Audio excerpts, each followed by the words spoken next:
যিনি যেখানে বসবাস করেন সেখানে আপনার বন্ধু কিংবা পাড়া প্রতিবেশী, তিনি মুসলমান, বৌদ্ধ, হিন্দু, খ্রিস্টান, ধর্মীয় পরিচয় যাই হোক না কেন, বিশ্বাস যাই হোক না কেন, তার নিরাপত্তায় আপনি ঢাল হিসাবে দাঁড়িয়ে দৃষ্টান্ত স্থাপন করুন। প্রতিশোধ এবং প্রতিহিংসা পরায়ণ না হতে নেতাকর্মীদের প্রতি আহ্বান জানিয়েছেন বিএনপির ভারপ্রাপ্ত চেয়ারম্যান তারেক রহমান। পাশাপাশি সংখ্যালঘুদের নিরাপত্তায় নেতাকর্মীদের ঢাল হিসেবে থাকার নির্দেশ দিয়েছেন তিনি। বুধবার বিকেলে নয়াপল্টনে দলের কেন্দ্রীয় কার্যালয়ের সামনে সমাবেশে অনলাইনে যুক্ত হয়ে তারেক রহমান এই নির্দেশনা দেন।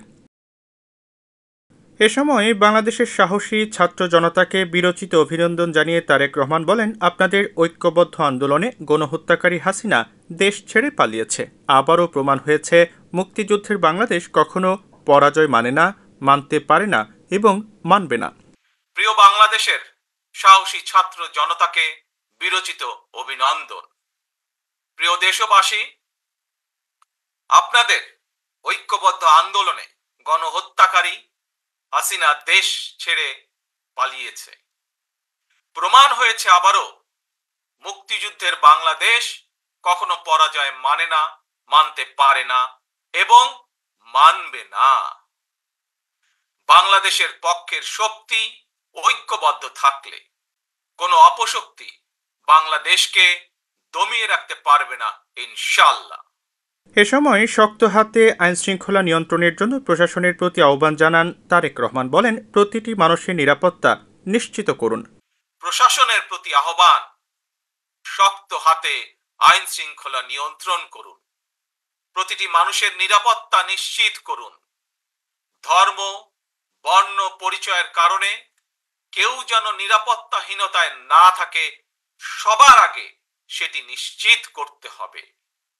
বক্তব্যে দেশবাসীর প্রতি আহ্বান জানিয়ে তারেক রহমান বলেন, দয়া করে নিজের হাতে আইন তুলে নেবেন না, প্রতিহিংসা, প্রতিশোধে লিপ্ত হবেন না। কোন পুলিশের বিরুদ্ধে কোনো সুনির্দিষ্ট অভিযোগ থাকলে সংশ্লিষ্ট কর্তৃপক্ষের কাছে যথা নিয়মে অভিযোগ দায়ের করুন।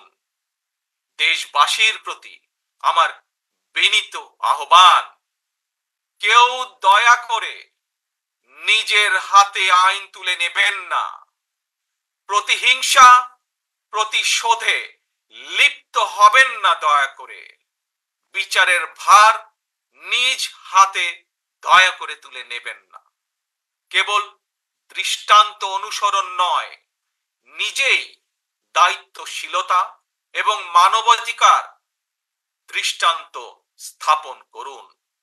এর আগে বুধবার দুপুর 2:40 পবিত্র কোরআন তেলাওয়াতের মধ্য দিয়ে বিএনপির সমাবেশ শুরু হয়। বিকেল 3:40 দিকে অনলাইনে যুক্ত হন তারেক রহমান। তিনি যুক্ত হলে উপস্থিত নেতাকর্মীরা স্লোগানে তাকে স্বাগত জানান।